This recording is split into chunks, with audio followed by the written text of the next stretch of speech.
Good evening, gentlemen. I'm going to have a small talk with you on a topic which is very hot.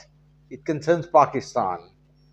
This is because I received so many requests from so many people.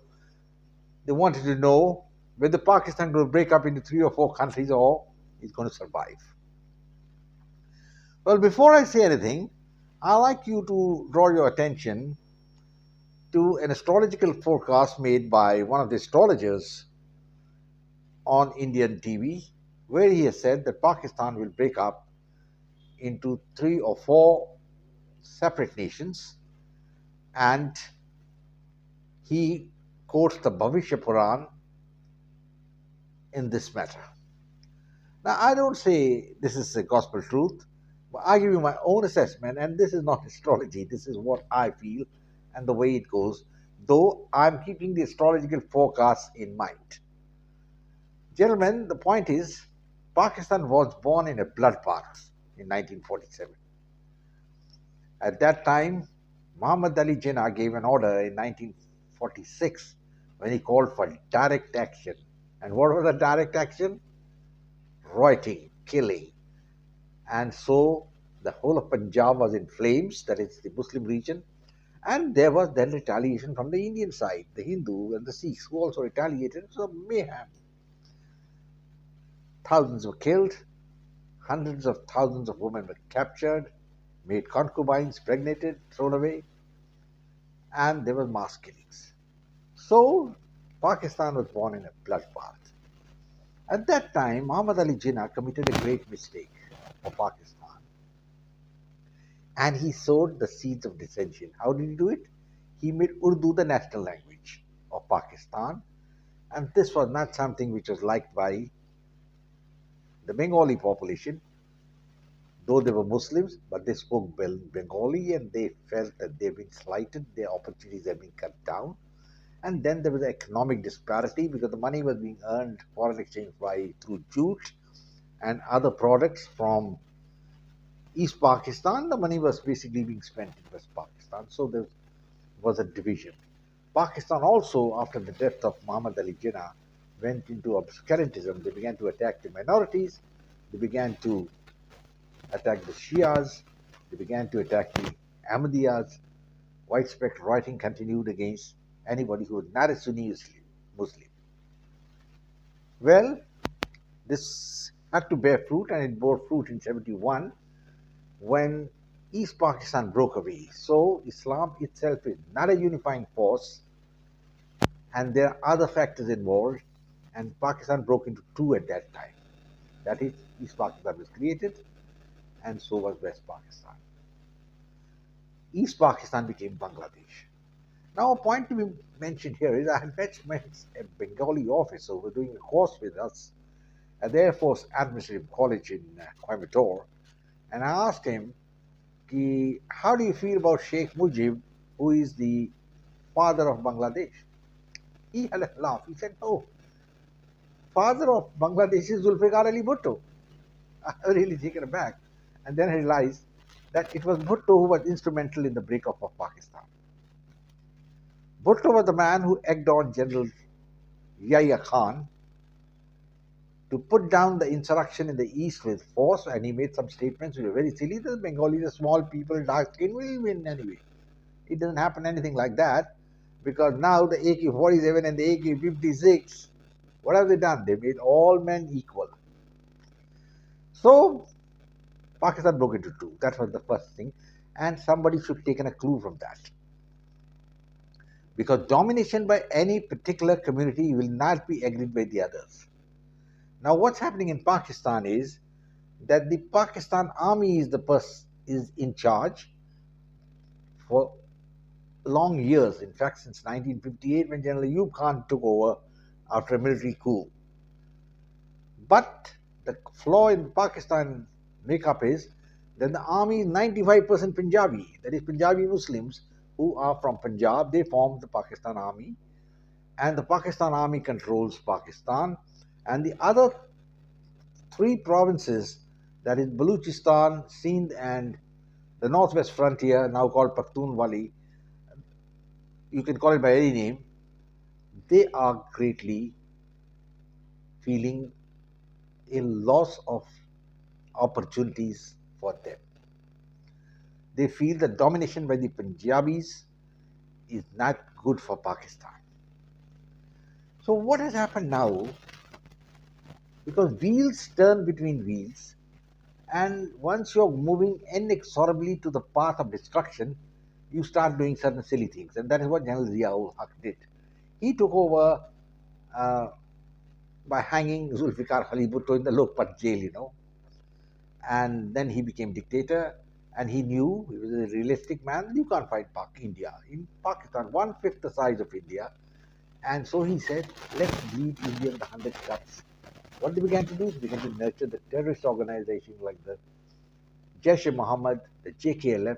The idea was to train these fellows to cross the border and try and create mayhem in Indian occupied Kashmir or Indian Kashmir. And then Pakistan, when the things were ripe, would go in and pluck the fruit. It's not so easy because these terrorists have got a bigger agenda, and the agenda is controlled by the dream of an Islamic caliphate. They'll deal with Kashmir later, though few are going there, but basically they began to attack the Pakistan state. And Pakistan again committed a great mistake by supporting the Taliban in Afghanistan. The Taliban now is in power and they are not friends with Pakistan at all. So once that is the case, you can well imagine what's happening. What's happening, friends? What's happening is that one offshoot of the Taliban, which is Tehrik-e-Taliban Pakistan, has mounted an offensive against the Pakistan government. And they are fighting that a pristine, pure caliphate is created. Let's accept the fact that Pakistan has got elements of modernization in it. The constitution given by Zulfikar Ali Bhutto guarantees the rights of the minorities, number one. Number two, women are not discriminated at the moment, and they go attend college, they become doctors, they even hold fashion shows in Karachi and Lahore. And Pakistan is a semi-modern state, though it's got trappings of medieval culture like the blasphemy laws and all, which were again introduced by Ziaul Haq when he made it mandatory to hang a man convicted of blasphemy. And Pakistan has now got 115 men on death row, which no country in the world has so many on death row for blasphemy. But that's one aspect of it. The question is, there's more elements of modernization, and this is where the Tehrik-e-Taliban is attacking. It doesn't want modernization. It wants to follow the pristine policy which is being followed in Afghanistan. No education for the women, no job, no work, get home, leave children, that's all. So that being the problem, the army is handicapped. Because the army is the one which has been nurturing these terrorist groups, and they don't know what to do. They tried their stunts earlier in 2014 when the massacre in the school took place, and about 200 of the children were killed, shot dead, including some teachers. They thought they were going to win. Then Imran Khan came into power and he negotiated with the Taliban. He had a ceasefire, but that ceasefire has been broken now, and now all hell has been let loose. And now they are on a stronger wicket because their own brethren are in power in Kabul, and Pakistan did the mistake there by supporting them. Now, when I had visited Pakistan sometime earlier, the one point which everybody told me was that only three people control Pakistan. And what are they? They are Allah, Army, and America. That's what it is. So America is a big factor in Pakistan. And I wanted to say, in case America decides that Pakistan should not be dismembered, it's going to be very difficult to break up Pakistan. But there's a good chance that China may be interested in a breakup of Pakistan so that it can grab some more territory and surround India. Because now they probably feel that Pakistan is unreliable and all that Belt and Road scheme has become zero. Chinese sunk in billions of dollars, they haven't got anything in return, and the Pakistanis haven't got a dollar. Now their inflation is running is so high, they don't know what to do.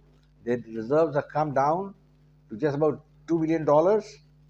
And despite Pakistan, China giving them some money, the $700 million as an infusion is not helping out.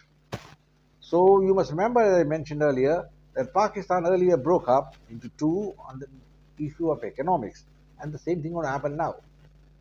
Economics, because they've been biblically type of floods which have come in the country, and crops have been destroyed, wheat destroyed, no food to eat. Pakistan in serious trouble, and daily essentials are not coming. Petrol is at an exorbitant price, but the rich are still having a ball. I was told about 2,000 luxury cars have been imported into Pakistan, and I wonder what they're going to do with those 2,000 cars. But then that's been done at a time when there should have been austerity. So the problem is very simple. And then there's another problem which is coming in, is that of Imran Khan. He was ousted in a midnight vote. Maybe some foreign powers involved or not involved is immaterial. The point is, there was a conspiracy against him. Maybe the army was part of it also. But earlier he was a lover boy of the army, but then the army decided he's not fit to continue and removed him. But he's the most popular man in Pakistan, and that is the problem. And in case there's election, he may win. But then the politics in Pakistan work in such a way that they won't allow Imran to win. They'll arrest him, put him in jail or something. There'll be rioting, but that would be the signal for the breakup of Pakistan. And maybe at that stage, America will also not be able to do anything. So, gentlemen, the question is not straight. Pakistan could break up, yes, but ultimately, in the long run, it is the economics which will lead to its breakup. And if the economic continues to slide down, even America will not be able to help them. And that is the time when Pakistan will be ripe for plucking and it will collapse. But there's always a silver lining to a cloud. The Americans could shore up the Pakistan regime. How long they will do it, we'll have to wait and see. They failed everywhere else. They ran away from Afghanistan. And I do not know what is their commitment in Pakistan.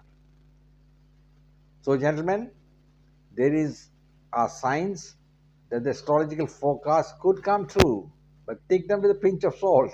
They're not a gospel truth. At the same time, the portents are omnious that Pakistan is heading for the second breakup, and if it happens, it will be because of the domination by the Punjabis over the others, which is being resented by them.